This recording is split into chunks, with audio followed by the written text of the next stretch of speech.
everywhere in Iowa. I was a Fulbright scholar at the University of Iowa, and at Iowa City, in the middle of nowhere, but with a splendid writers' workshop.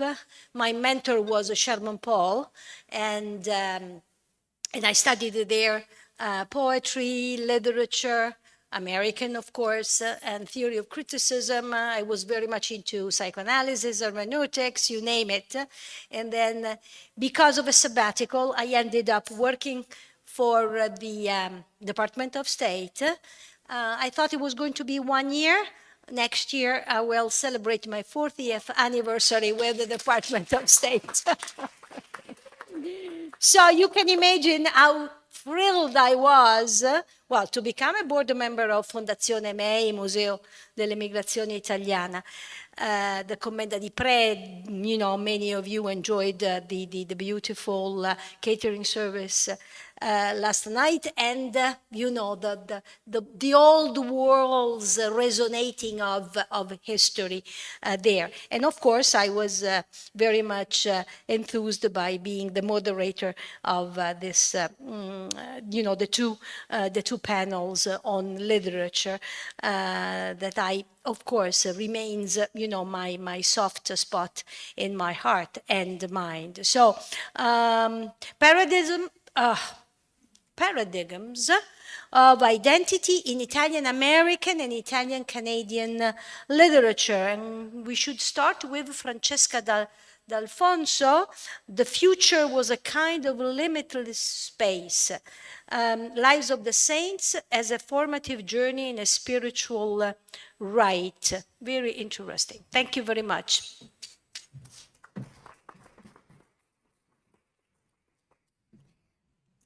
Thank you.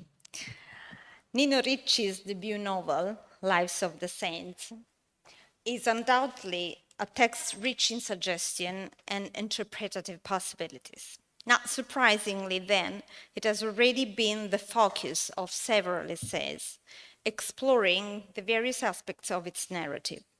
As often happens with successful literary works, critical investigation becomes an open discussion precisely because of a unique trait of literature, the possibility of providing new readings and therefore of advancing new hermeneutic hypotheses.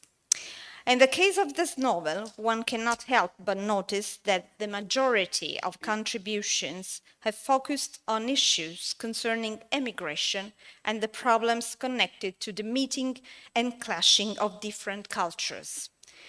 These are all legitimate readings, but they do not exhaust the many resonances of the text, which, as we will see, go beyond mere historical and sociological interpretations of migration. It is surprising that Lives of the Saints is often talked about as if it were a novel set predominantly in Canada. In reality, the original context has nothing to do with Canada or America, except in terms of lands vaguely evoked by the protagonist narrator, Vittorio Innocente. Canada provides the geographical location of the destination port, but not the human and the spiritual itinerary that leads there. Regarding the diegesis, the information is very precise. We are in Italy at the beginning of the 1960s, in a remote area between Molise and Abruzzo, fictionally called Valle del Sole. Consequently, it would appear somewhat reductive to declare, as some articles focusing on emigration have, that, and I quote, and I hope it works, for the Innocente, Canada is the promised land where Christina's husband is trying to make a living for his family. Indeed, the point I would like to underline is very simple. In the whole novel, Canada is barely mentioned, and nothing is said about the Canadian life led by Christina's husband, nor are we given information about how he earns his living. Moreover, the image of America as a promised land never appears. In contrast, America is represented as a journey towards an unknown, yet to be discovered destination, about which one can fantasize and even mythologize. However, it is clear that in the popular imagination, America is not part of the geography of being, and Valle del Sole is the recipient of only faded and confused segments of a world that contains a potential promise of well-being.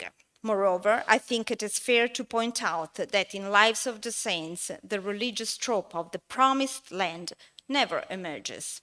In my opinion, it is necessary to clarify this point since Nino Ricci writes the first part of his trilogy from the point of view of someone who lives in the immobile and somehow timeless world that is Valle del Sole and the surrounding villages. His writing is very realistic in its meticulous recording of the daily life of the village, which is immersed in its traditional culture, attached to its superstitions and no less to its patron saint, Saint Joseph.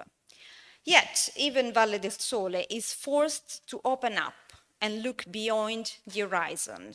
This gaze is not the effect of the imagination, but a need dictated by poverty, by a misery whose signs are highlighted by Ricci's style, always careful to give a realistic portrait of the human landscape.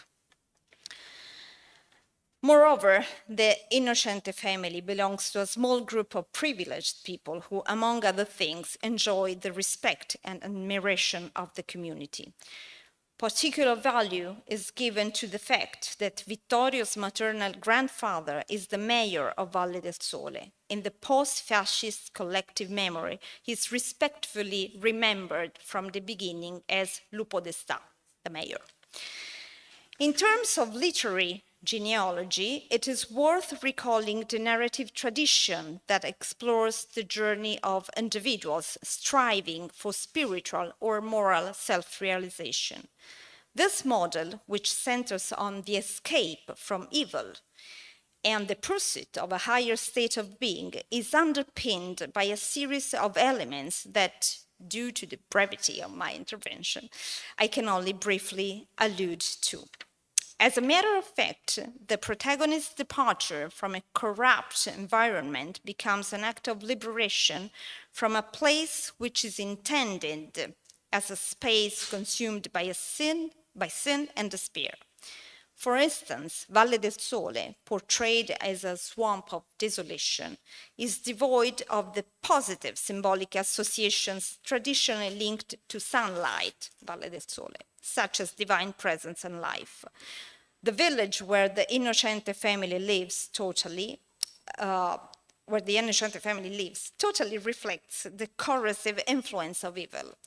This is evident from the novel's opening scene, where a green snake leaves its mark on the body of Cristina, the protagonist's mother, by biting her. The symbolism of the snake, derived from the book of Genesis, signifies the beginning of corruption. This stain of corruption soon extends to the mind of young Vittorio, who, upon realizing his mother's transgression, feels implicated in her guilt. This negative event is a turning point and marks the beginning of the novel's narration. If the story has a beginning, a moment at which a single gesture broke the surface of events like a stone thrown into the sea, the ripple cresting away endlessly, then that beginning occurred a hot July day in the year 1960 in the village of Valle del Sole, when my mother was bitten by a snake. Time and space are immediately made known to the reader with precision to convey the uniqueness and symbolic density of the moment. The sea here, used as pure imagery, is the same as that evoked in the epilogue, the one in which the mother's body will sink during the Atlantic crossing to Canada, and in part will force little Vittorio to face his loneliness. The scene of adultery takes place in a stable, from which not only does the child see a snake slither away, but also observes someone fleeing. Vittorio understands what has happened, but immediately declares to his mother that he has seen nothing. He denies the evidence to his mother and to himself because, and here we need not Mother Freud, the relationship with his mother is characterized by an Oedipus complex of evident importance. He sleeps with his mother, and at various points in the narrative, we note that he is fascinated by the nakedness of her body. From a religious perspective, it is no coincidence that the woman is called Christina, as her name carries significant symbolic weight, suggesting a connection to spiritual figures, particularly to Saint Christina, with whom she shares the same destiny.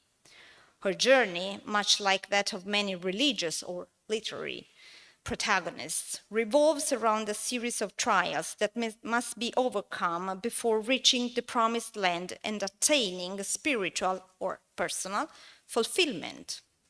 The most significant of these trials is the relationship Vittorio has with his mother. Here, the difficulty is Christina's refusal to engage in any form of dialogue with their narrow-minded and backward community, a community that considers adultery the most indelible of stains that a woman can have on her existence. This initial trial is also linked to another, whereby the protagonist is isolated until local boys subject him to a sort of test. Vittorio has to show the others his private parts and then perform a copulation gesture on the ground as if inseminating the earth. Once again, therefore, sex enters the scene as a ritual element, but also as a confirmation of sin. This is because the adult world into which Vittorio is about to enter is one inhabited by some unsavory characters. In short, in less than a year, Vittorio will have to overcome a series of traumatic experiences, which also include his mother's hospitalization after the snake bite and his grandfather's illness following a broken leg. Vittorio lives in this context without fully understanding it, because his father is not close by, but also because he has a mother who makes rebelliousness her own identity mark. At this point, I would like to return to the title of the novel, which, as I mentioned, seemed coherent and appropriate in its alienating intent. Lives of the Saints is a reference to medieval hagiographies, which constituted a solid basis for faith, especially on a popular level. A conception of religious experience is brought to mind that is based on miracles and the cult of images, but also indirectly on many superstitions. The latter, in a syncretism between the sacred and the profane, were part of peasant culture, exactly as we see in Valle del Sole and its surroundings. Indeed, there are many pages in which, without creating an effect of narrative discontinuity, Ricci inserts a series of religious elements into the text through the evocation of the lives of the saints who were once viewed as having exemplary and exceptional lives. The amazement of the little Vittorio is structured around these narrations. He always listens whenever an adult speaks. The deeds accomplished by this or that local saint. Particularly significant is chapter 5, which evokes the life of Saint Camillus de Lellis, an Abruzzese saint from the second half of the 16th century, whose deeds are revealed by Vittorio's teacher.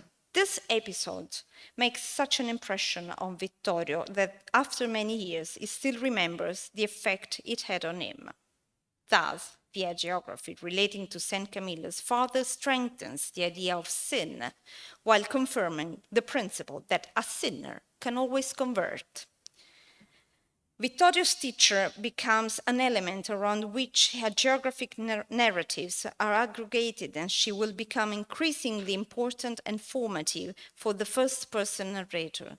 Indeed, after completing his 7th year, thanks to the positive relationship established with her, Vittorio lets himself be transported into imaginative territories in which the divine merges with the hagiographic, miracles merge with faith, and his own desire merges with that to repeat the example of the saints. It is his teacher who introduces the after-lesson ritual of reading from a book called Lives of the Saints, just for Vittorio to listen to. Why give so much importance to a copy of Lives of the Saints to the point of it becoming the title of the novel itself? I believe that this question, even if focused on the paratext, actually takes on a structural value. Indeed, the hagiographic model affects the narrative structure, determining its development in the direction of death and the loss of a loved one. In the novel, the narrator speaks vaguely of the stories that Giambattista del Fiore extrapolated from a book called The Golden Legend, without adding any historical contextualization of the source. This omission leads us to the second question. From which book was the collection taken? It may be part of the narrative strategy to omit or only hint at an element of the story. In a text rich in suggestion, such as Lives of the Saints, the vagueness of a piece of information is never accidental. If it is true that the average reader does not find an answer in the novel, it is equally true that it is precisely the textual analysis that invites us to go further. The reference, in fact, concerns a great classic of Christianity entitled La Leggenda Aurea, or The Golden Legend, a monumental book written by Jacopo da Varazze, or Varagine, in the second half of the 13th century. It contains the lives of all the saints of Christian culture in a unitary vision that would engage da Varazze for a period of almost 40 years. Having filled this bibliographic gap, not only can we fully understand the importance of saints in everyday village life, but also grasp the formative function that hagiography assumes in Vittorio's personal microcosm.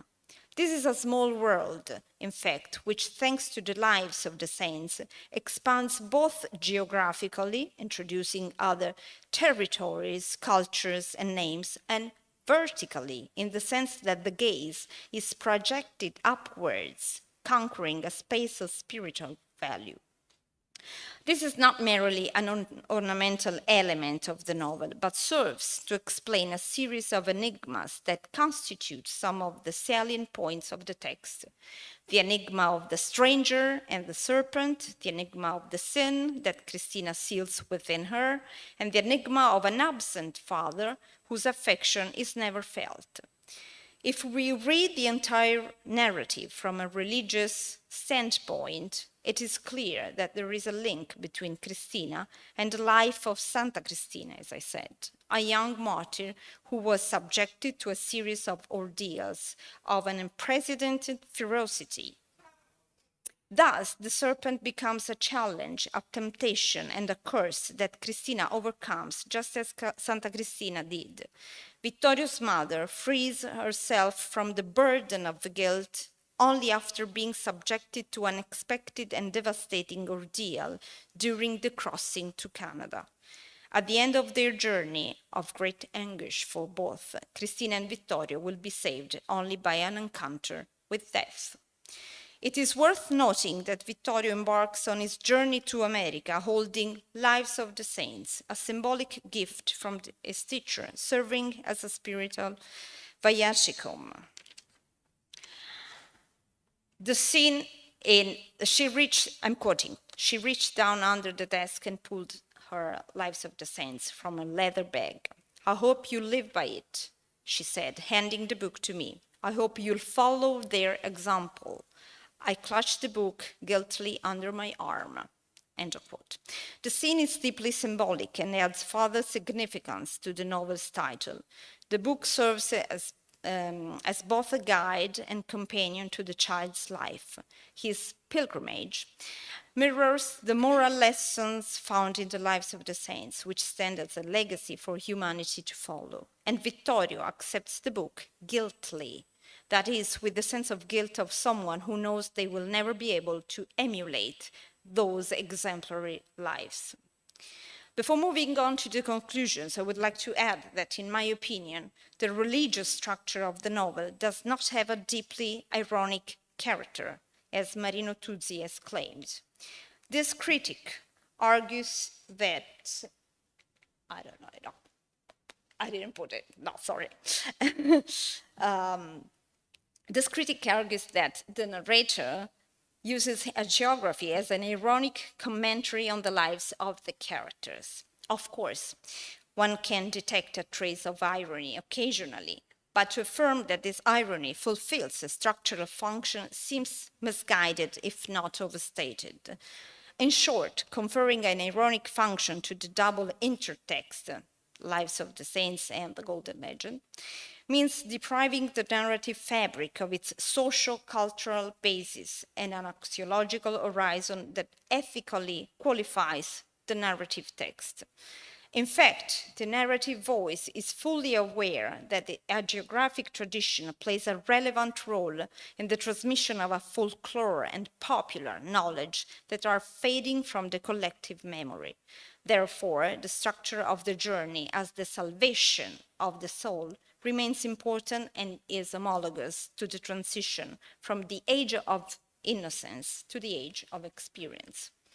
As William Blake writes, quote, "Without contraries is no progression," end of quote. That is, without a dialectic of opposites, no journey can reach its destination. It follows that among the symbolic indications that characterize the final part of the novel, the moment in which Vittorio drops the coin that his mother's friend Luciano had given him as a lucky charm into the depths of the ocean, my lucky 1 lira, takes on particular importance. Here, the scene of the tumbling out to sea marks the end of innocence, the end of childhood, but also the end of attachment to archaic objects such as amulets and lucky charms. Experience teaches us that it is life itself that gives us the values we need. Symbolically, the end of Vittorio's childhood coincides with the sinking of his mother's body. When he sees it in its canvas sack thrown into the sea, the narrator remembers, "My mind went blank."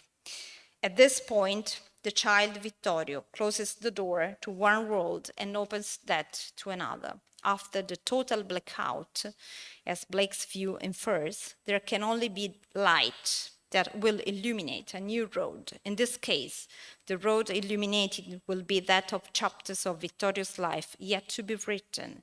The boy accepts his destiny in complete solitude and with great strength of spirit, a strength resulting from the trials he has had to overcome in less than a year.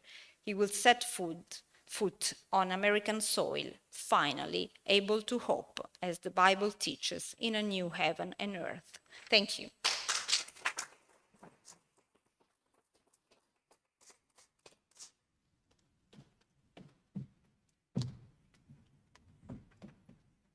Thank you, Francesca. I know what to read in January because I didn't know this book.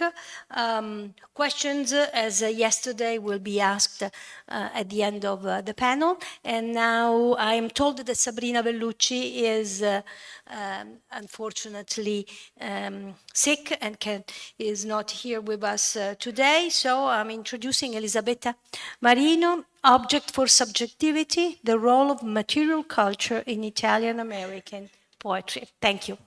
Please take the floor. Thank you. Good morning, everybody. First of all, I would like to thank the organizers and my two partners in crime for joining me in this venture. This is a still work in progress, so bear with me if it is not complete.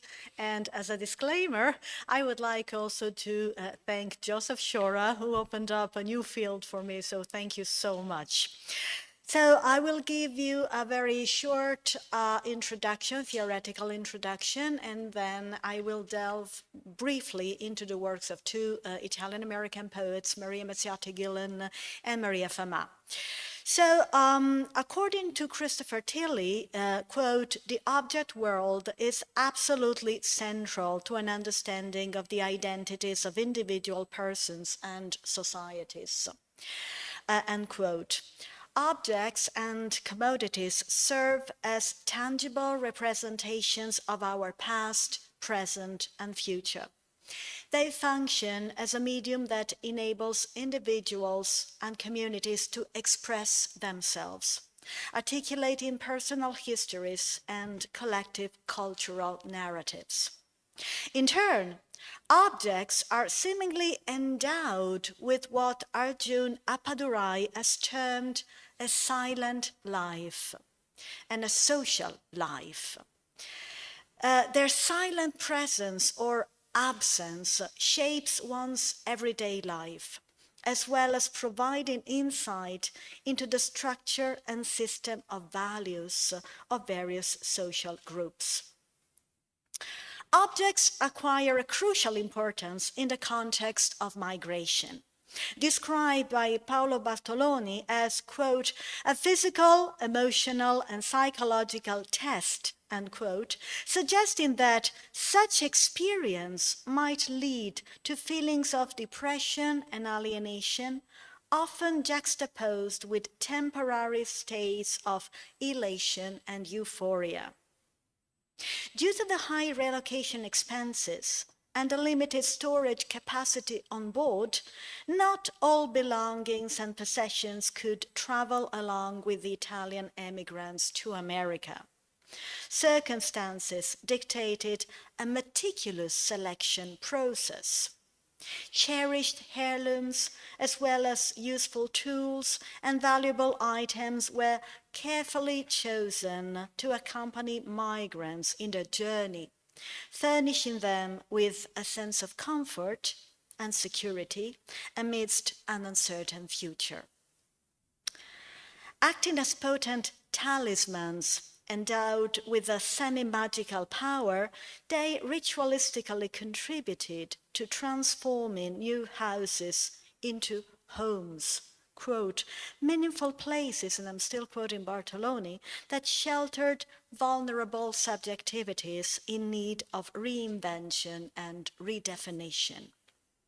At times, freshly purchased objects, markers of the settlers' acquired economic influence and stability, were placed alongside relics of the past to visually represent one's progress and achievements. American artifacts and luxury goods occasionally followed the reverse path. Transferred to Italy when emigrants visited their motherlands, they increased the sense of wonder that had originally drawn many Italian peasants to the promised land of opportunities. And we saw this sense of wonder yesterday when we visited the museum. Laura Roberto and Joseph Shora, who have devoted considerable time and efforts to investigate the connection between Italian immigration and material culture, have identified 5 categories or areas, aside from food and preparation equipment, that help classify Italian American stuff. Home and domesticity, tablecloths, embroidered towels, linen, knitted or crocheted garments. Architecture and vernacular structures, such as chapels, churches, home altars, presepi, Christmas nativity scenes, roadside shrines, ovens specifically designed to bake pizza or bread. Landscapes, bocce courts, burial grounds, Little Italy's, frequently turned into tourist attraction through a lucrative process of self-commodification, vegetable gardens where Italian vegetables were lovingly grown, statuary and public monuments, plaster casts, stone carvings, statues of saints or prominent Italians in America, such as Mother Cabrini or Christopher Columbus, display environment and museums intended to memorialize both hardships and successes. And Casa Italia in Chicago stands as a significant example. And now I'm going to show you some pictures. It doesn't go. It's not, all right, here it is.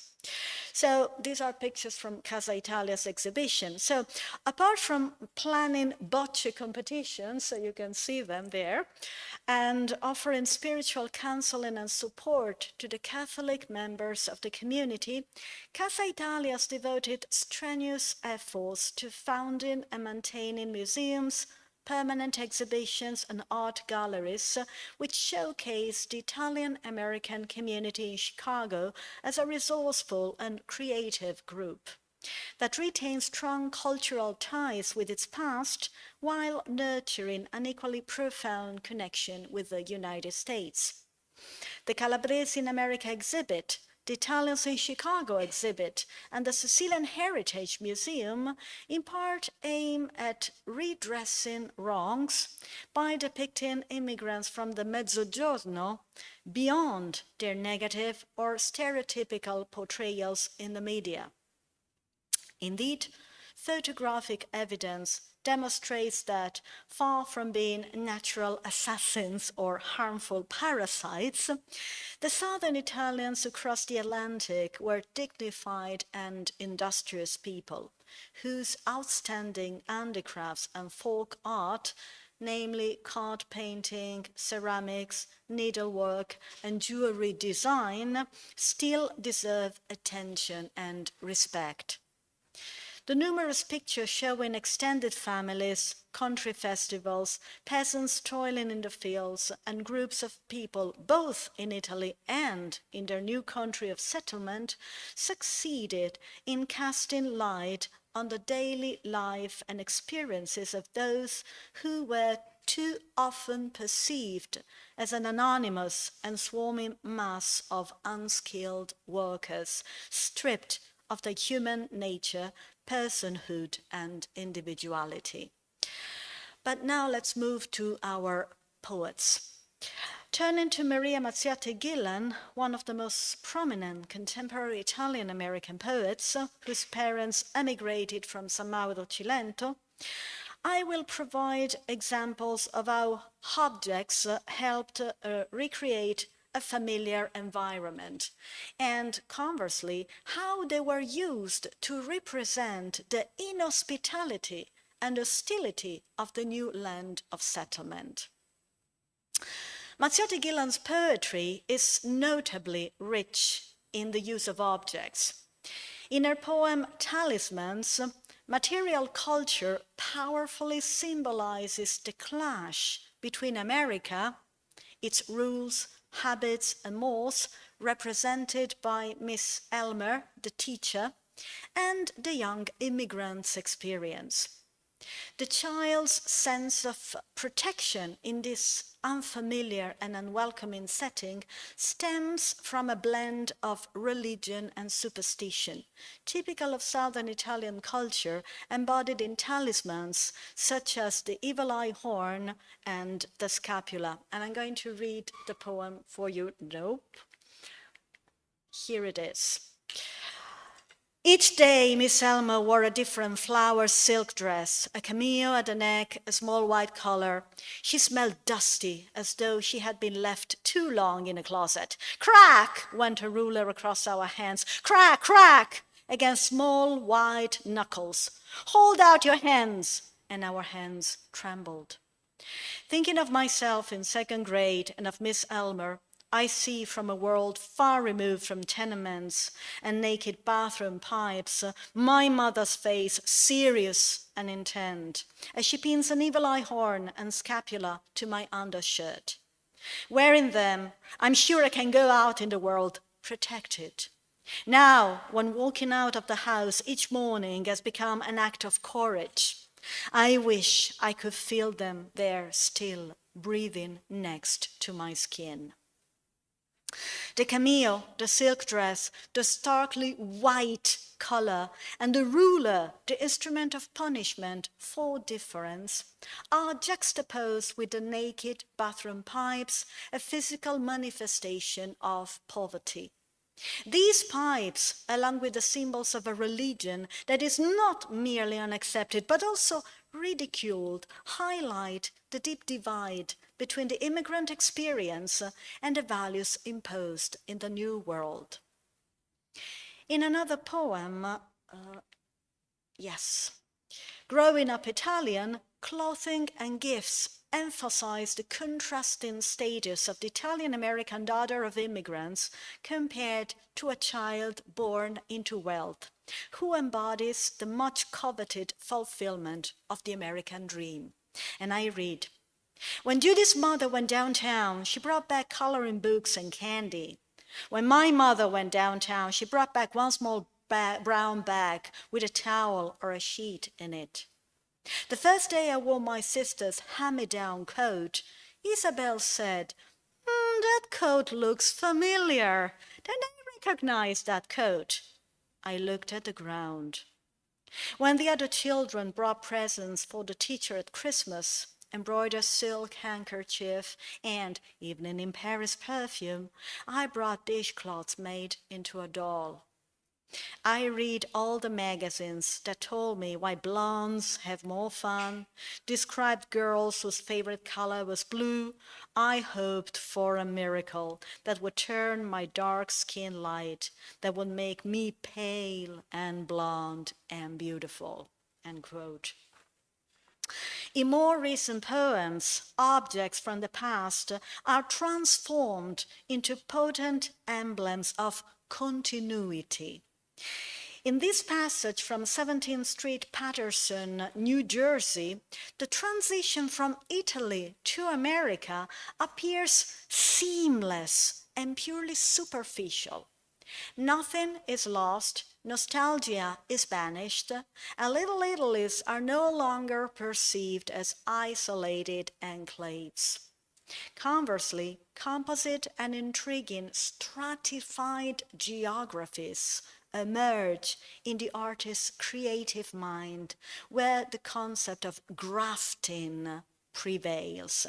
And I'm reading a stanza from this poem. I don't have the slide, but bear with me. On our street, it was as though these new immigrants carried their hometowns to Paterson, carrying their dialogues and mores and the pungent cheeses their relatives sent to them, so they would have a piece of home to remind them of their past. End quote. Similar to the cheeses in Mazziotti Gillan's poem, food, particularly chickpeas, functions as a meaningful icon of Italianità in the namesake, almost ritualistic poem by Maria Famà, another second-generation Italian-American poet whose ancestors emigrated from Italy. Where is it? Okay. This is how we pass down our history. Hold up a handful of chickpeas, say ciceri in Sicilian tongue. This is how we pass down our history through the ages, whether we could read or write or not, in countryside, mountainside, seaside. This is how we pass down our history. My father holds up a handful of roasted chickpeas, makes us repeat the word after him. Ciceri, ciceri, ciceri. We are children anxious to leave the table, play, laugh, shout in English in Philadelphia, USA, where our family sent down roots, fragile and tough like chickpeas plants. As I conclude my presentation, I would like to share the insight the two poets in response to my question about the relationship between material culture Italian heritage, the intertwined concepts of hospitality and inhospitality, and one's subjectivity. So I am reading to you two passages from two different interviews. I carried that with them. So Maria Mazziotti Gillan replied in this way: "For me, objects and mementos represent all the ways my mother tried to teach us about Italy, although we could not go there ourselves.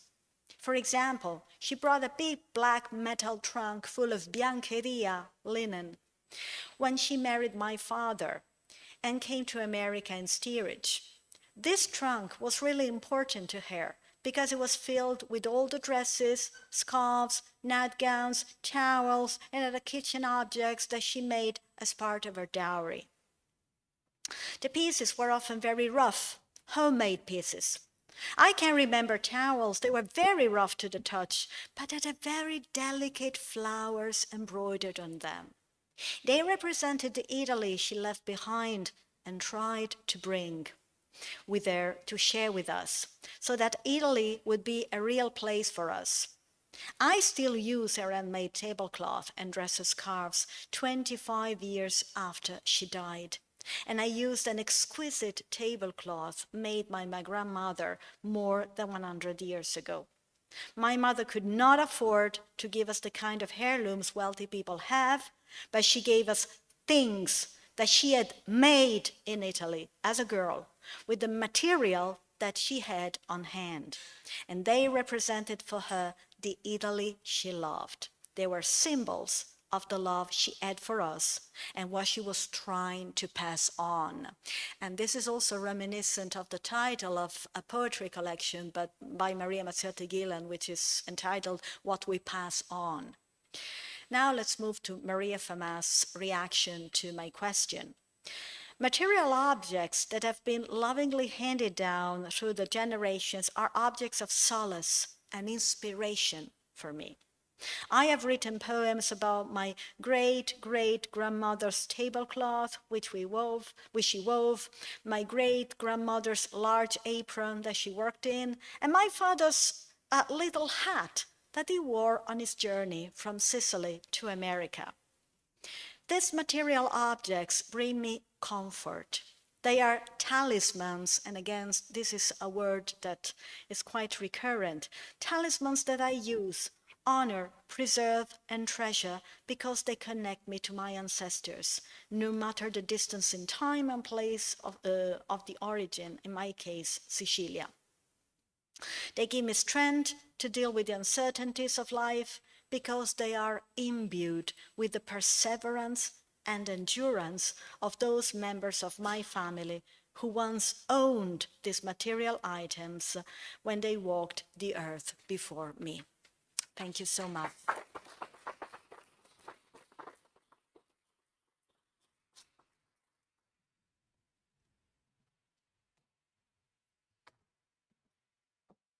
Thank you, Elisabetta. And now Carla Francellini, Nations and AlieNations, Fictional Identities in Italian-American Contemporary Writing. Maria Mazziotti Gillan and Don DeLillo. Thank you. Okay. Good.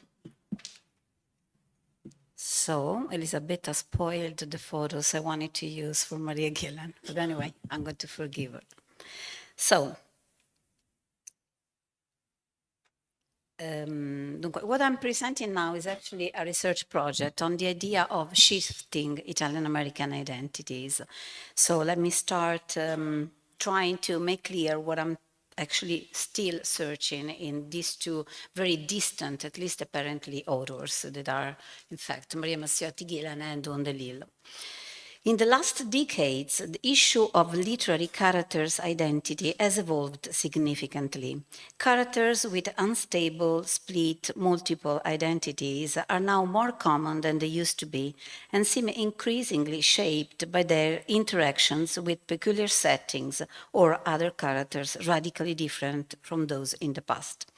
This surprising evolution is becoming a crucial aspect of contemporary American literature and I do believe of contemporary contemporary Italian-American literature. The Italian-American novelist Don DeLillo, no? Okay.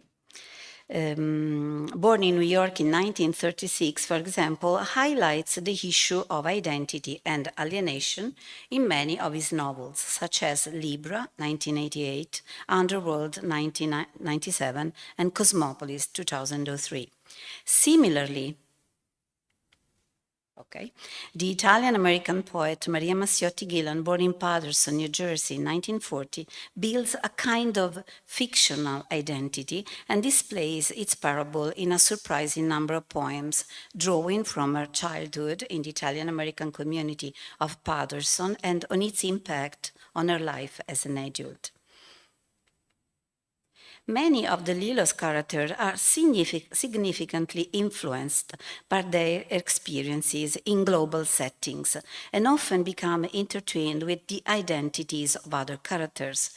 This phenomenon is particularly evident, I believe, in Cosmopolis, where the narrative is dominated by the constant intrusion of the media into the protagonists' lives, affecting their identity and causing most characters to become deeply alienated. I will deal mostly with Underworld, though. In Underworld, the protagonist's identity is profoundly shaped by his childhood and by the unsettling environment he inhabits and works in as an adult. Similarly, the elusive personality of Lee Harvey Oswald in Libra is revealed to be a product of his past experiences. Okay.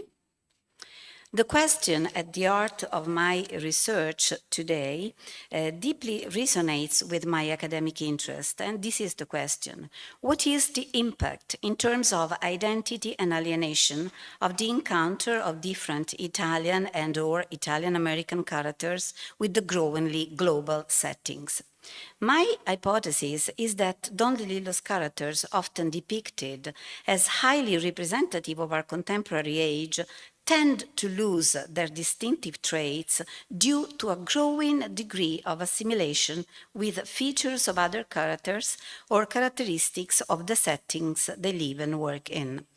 An enlightening critical perspective comes from René Girard's study, Mensonge romantique and vérité romanesque, 1961, in which the critic argues that individuals are denied the potential and ability to desire autonomously. Okay. Consequently, each character's aspirations are shaped by a series of identifications with their models. This would lead to the conclusion that each character can only desire what other characters desire and simultaneously what others embody. I will focus now on Nick Shea's fictional character from Underworld and briefly consider Lee Harvey Oswald's from Libra, before moving on to reflect on the changes Maria Mazziotti Gillan's fictional identity has undergone through the years. Nick Shea, often addressed by critics as the protagonist of the novel Underworld, was brought up in the Italian-American neighborhood of the Bronx in the 1950s, a cultural context that significantly influenced his relationship with waste and identity. He later moved to the contemporary suburbia of the Southwest and worked as an, I'm quoting, executive emeritus, end of quote, at the so-called Waste Management Division. One of the forms of waste that his company manages is nuclear waste. Nick therefore lives in a world where radioactive waste is buried deep in mountains and nuclear power has become another opportunity for making a huge amount of money. This perverse mechanism where production and waste converge in an endless cycle, in this perverse mechanism, nuclear power soon becomes part of Nick Shea's daily routine and life. Matt Shea, Nick Shea's brother and a nuclear research scientist at Los Alamos, maintains, in fact. Okay.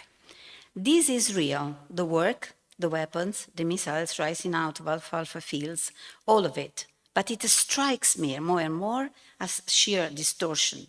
It's a dream someone's dreaming that has me in it. As Leonard Wilcox explains, the novel delves into this real that is hidden within the dream. The entire backdrop of the novel is ideal and intricately tied to Peter Bruegger the Elder's painting, The Triumph of Death, 1569, which is evoked at the novel's outset. This painting displays a scenery of destruction and disaster and serves as a visual metaphor for Nick Shay's shattered psyche and devastated personality. In his formative years, in fact, Nick endured two traumatic events, the abandonment of his Italian father and his accidental shooting of friend George Manza.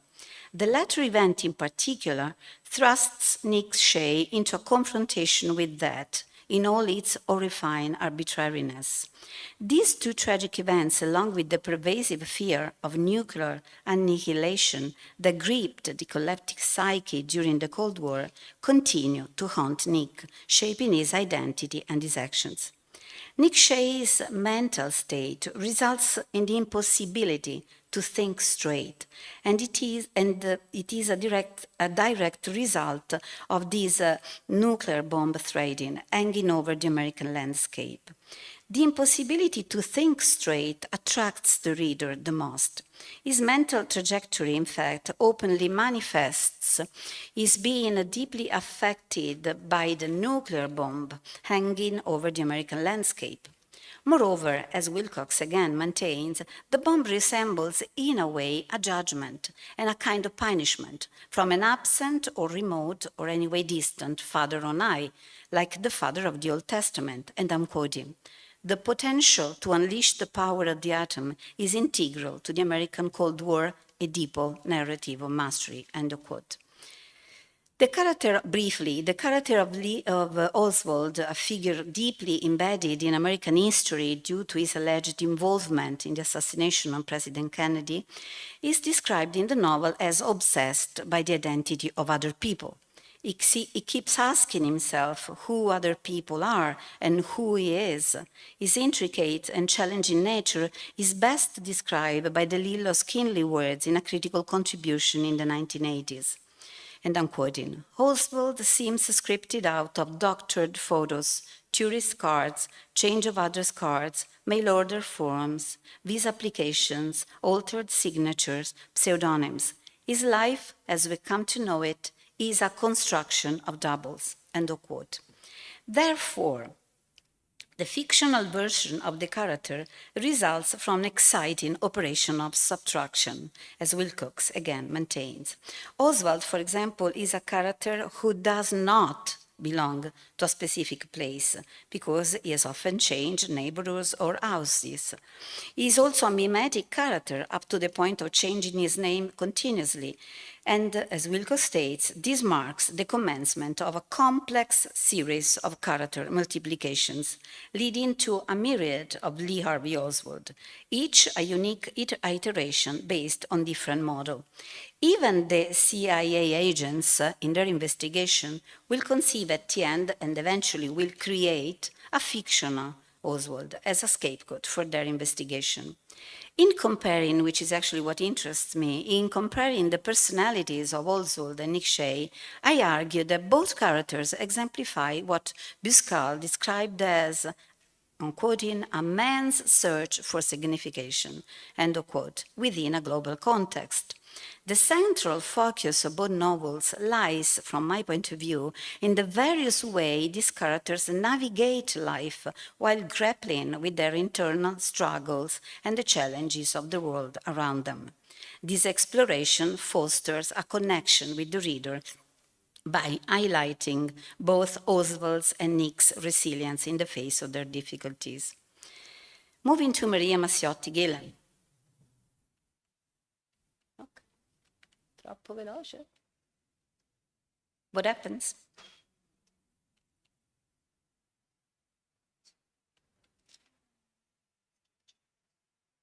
Quale? Ok. Va bene, ok. Allora, moving to Maria Mazziotti Gillan, I believe internal struggles and a strong sense of connection with the reader are important characteristics of her work as well.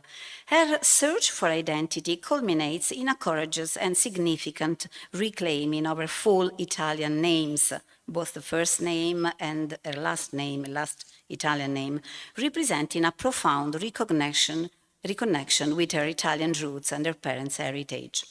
Born to Italian immigrants from Cilento, she grew up in a small ethnic community where speaking Italian, enjoying Italian food, adhering to Italian customs and values shape her perception of being an Italian, a real Italian.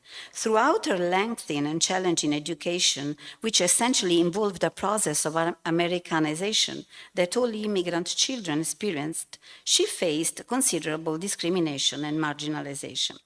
Despite excelling academically and proving to be talented in literary studies, she continually confronted the complexities of being Italian-American in a difficult and often discriminatory environment.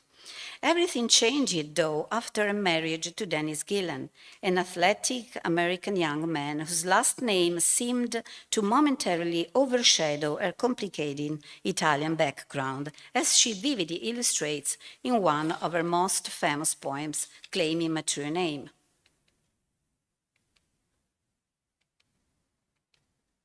Okay. Looking back, I know what I wanted when I saw you, love, that first time at your friend's house. You with your blonde boyish looks, your handsome face, your wide gray eyes, your big white colonial house, your educated American parents. Did I imagine that by marrying you I could erase all the Z and T's in my name, change it all like an old coat I could give away, and put on instead what I thought was the sleek Americanness of your name, and I would be able to erase my ethnic face, my frizzy hair? With this brand new American last name, Gillan, she embarks anyway on a career as a university professor of English while living a thoroughly fully American life with her husband and 2 children. The unmeltable ethnic element in her life, though, eventually raises its voice again, and she feels the need to take back her Italian name and last name in front of a harsh American domestication of both.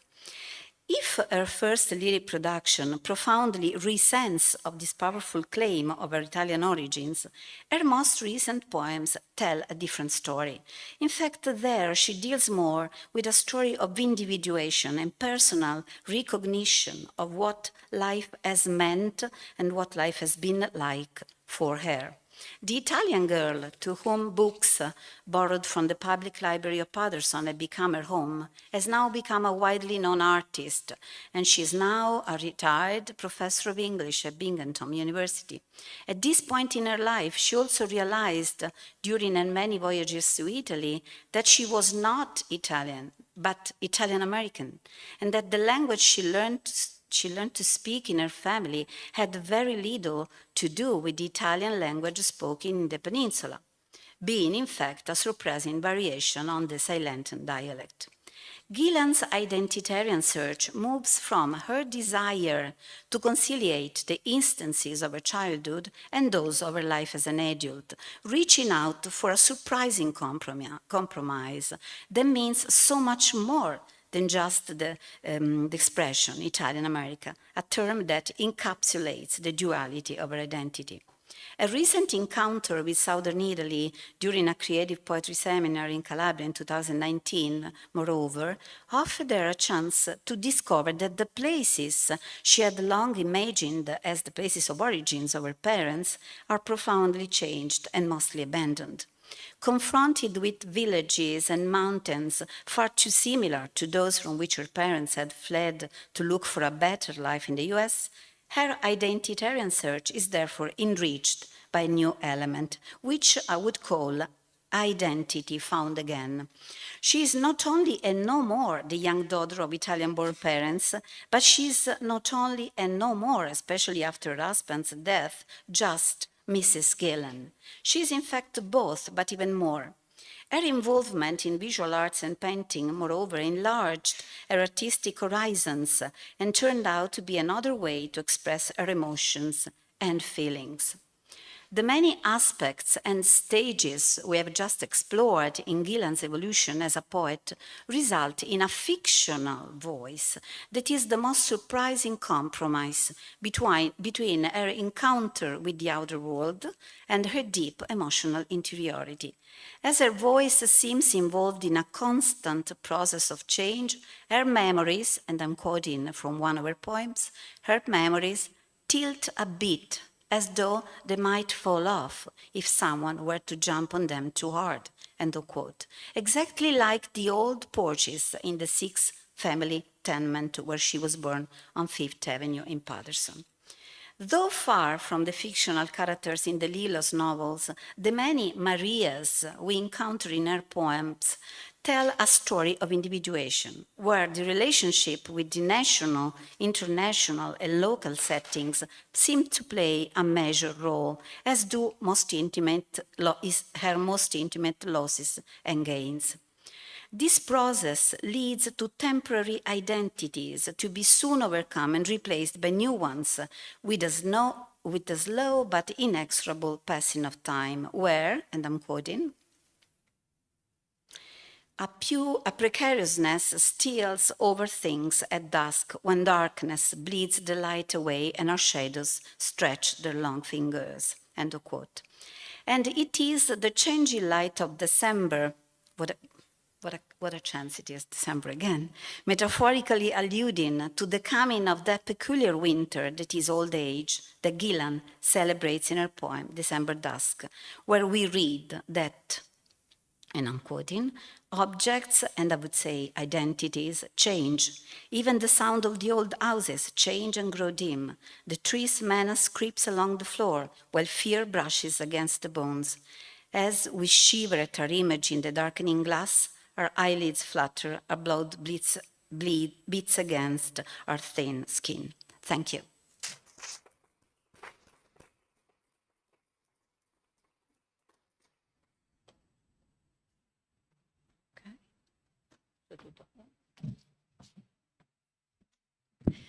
How all your remarks are beautifully connected. Thank you very much. Any question from the audience?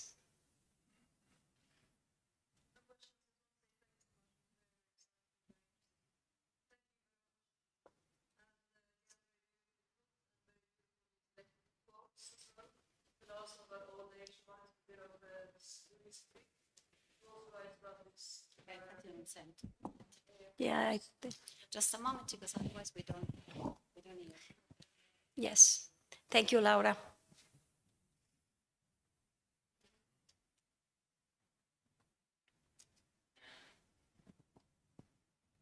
I don't really have any questions. I just want to say that I'm quite happily gobsmacked by your performances. Very well done. And regarding the quotes that you selected as well, I need to read, by the way, this woman that I haven't read myself, but you have that in common. You both chose the same writer, which is interesting. That makes me also quite curious about her. But I think it was just a remarkable last way of finishing your performance, I think. Thank you so much. Carla Francellini, right?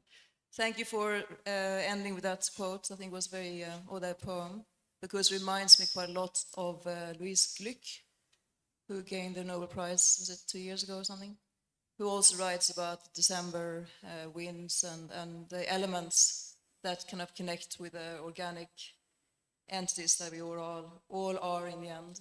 We're all kind of fragile towards the end. We all kind of become one with nature, which is very beautiful, I think, also when you talked about old age. And it really is quite powerful. So no questions, just comments. Grazie.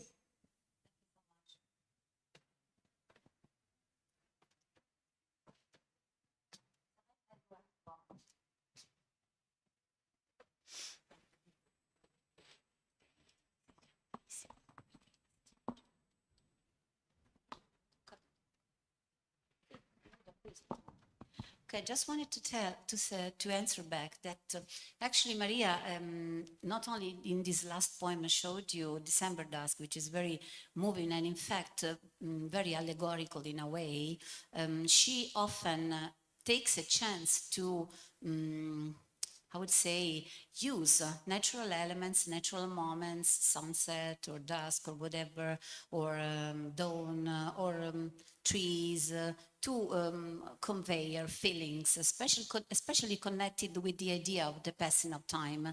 And it's interesting, and thank you so much for this comment, because it gives me the chance to say that my interest in this idea that her fictional identity is so changing comes exactly from this observation. I noticed that as she grew older, of course, she changes the elements. New elements are entitled to speak of her feelings. And in most cases, it's the light of the day, it's the daylight, it's the night or the stars. But these natural elements are always different. So they are no more the ones she used to quote in her very first poems. Well, actually, in the first part of her production, very little natural elements are quoted. She speaks about herself. She wants to I would say, to cry out her rage for what being Italian American has meant to her in terms of discrimination, etc. After the death of her husband, in fact, that seems to me a turning point in her poetics. Something changed, and nature becomes a very important aspect of her production.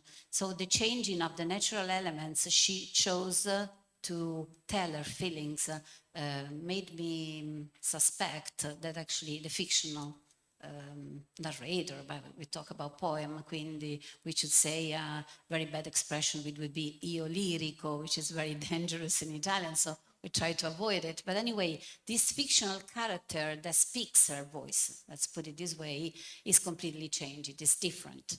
And so thank you so much for this observation. Any other question?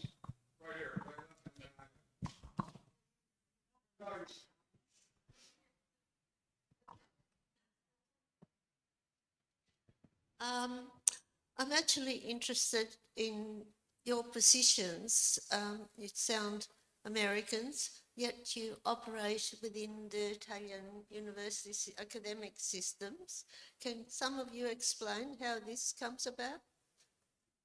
Because I'm interested in the connections. Yeah, it's really. The sound comes towards the audience, of course. She thinks you're all American. How do you reconcile being Italian but teaching about Italian American in Italian universities? Yeah, exactly. I think maybe I can start if you want. Okay. Yeah, my students, for example, absolutely relate to these poems, and they adore the moment when I teach Italian American literature. I always teach Italian American literature to my postgraduate students because they're more mature, they understand better. And apart from that, the Italian curricula impose certain authors during the what we call the triennale, the 3-year degree, which is the first level. So they actually understand very much of these poems because many of them have a background experience of immigration in their family. So, and also this idea of feeling alienated in their own context is something that anybody can relate to. I mean, in many ways, we are all different and we have all been stigmatized for one thing or the other, maybe because of our appearance, maybe we were not fit enough when we were teenagers, and therefore they find strength in these poems. They find stamina to go on and, survive. So they really adore this. And maybe I'm very passionate also when I teach Italian American literature. So there is a very good chemistry in the classroom. So I can only say that. Yeah, as for me, I would say that being Italian and teaching American literature in Italy, being Italian, is a very privileged perspective, if possible, because I have a double point of view these aspects, on the things I teach, actually, on the authors.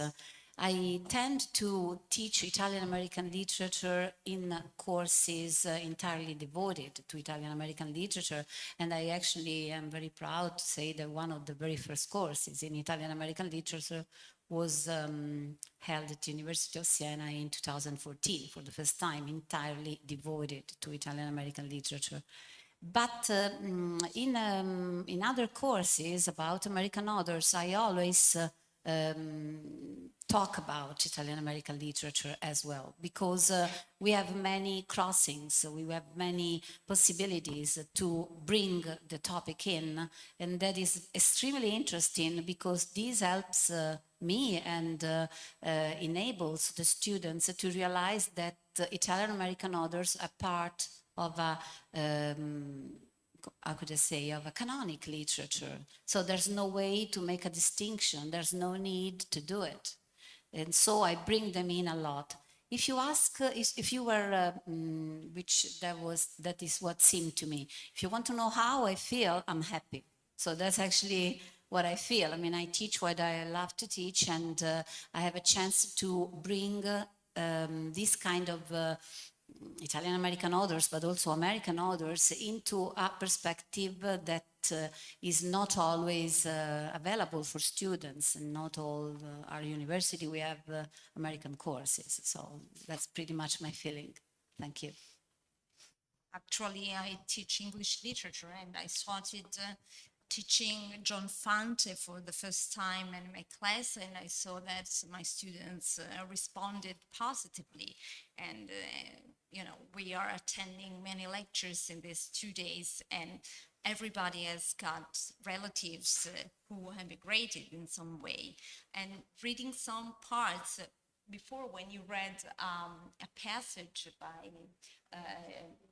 by Gillan, I was thinking about a passage in Wait Until Spring Bandini by John Fante. The poet that you were mentioned, she said that she wanted to be pale and blonde. And Arturo Bandini, one of the protagonists in Wait Until Spring Bandini, says, my name was Arturo, and I wanted to be called John, James, and so on. And students are very interested in Italian-American literature, which I started actually casually, and now I'm perceiving this kind of literature, and I like it. If there is one thing that I can add is that I really believe that American literature, vis-a-vis, the various foreign literatures that we study, quoting words that I heard in one of your papers, is national, international, and alienational. That's really the peculiarity of the American literature versus other literatures, in my opinion. Perfectly right, and thank you for this observation, because I left out from my paper the section that regards alienation for a reason of time, because it would be much longer. But in fact, it is the most interesting aspect, and it is the one I'm still studying. So I don't really feel comfortable about talking now in terms of conclusion, because I have a very provisional conclusion. But my feeling is that we always have to keep in mind that we have at least these 3 possible declinations, if not more. And we have to move from the alienation to better understand what happens on the national, international, and I would also say global level, at this point, besides local level. So it is really interesting. You're right. Thank you. Yes. You was going to say? Question for Francesca.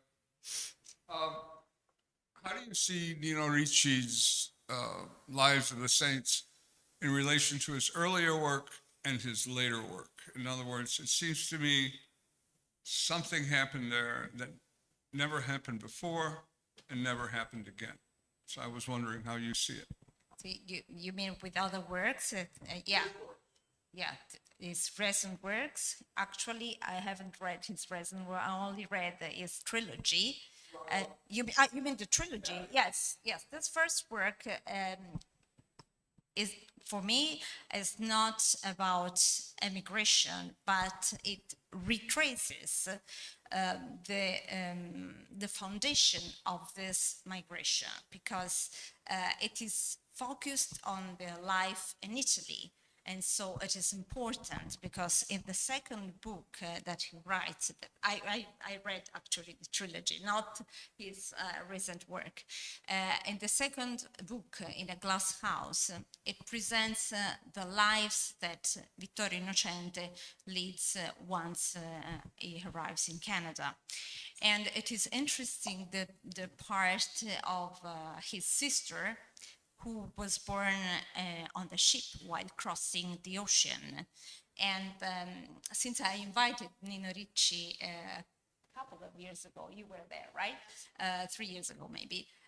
He explained to me that he wanted to show a connection from Italy to Canada, and the only way to do it was to, to fictionalize someone who was born in the middle of the ocean.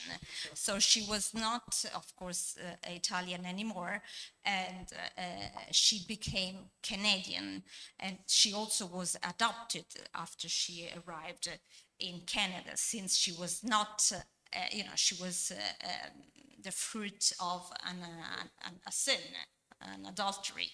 And so the other two novels are very different from the first one. Yes, the Lives of the Saint is really a great work of art, according to me. It also won the general award in Canada. The other two are really different. The second one is about about Vittorio Innocente and the way he relates with other people, and the way also it's very similar to Wait Until Spring Bandini, according to me, and the way this boy feels when he lives in Canada. The third book is Where She Has Gone, is about the relationship between this brother and his sister, half-sister actually, and the way they reconnect with their roots. So there is a very interesting passage in which they meet in Italy, in Molise. Interesting. Yes, but they are very different. And also there was a movie, La Via del Ritorno, mi sembra si chiama, with Sophia Loren, which is a nice movie, not really. Any other question?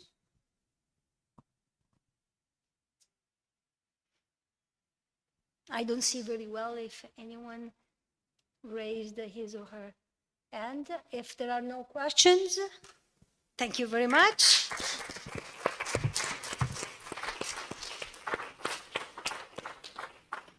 And I look forward to reading more of your papers. Thank you. Thank you for the audience.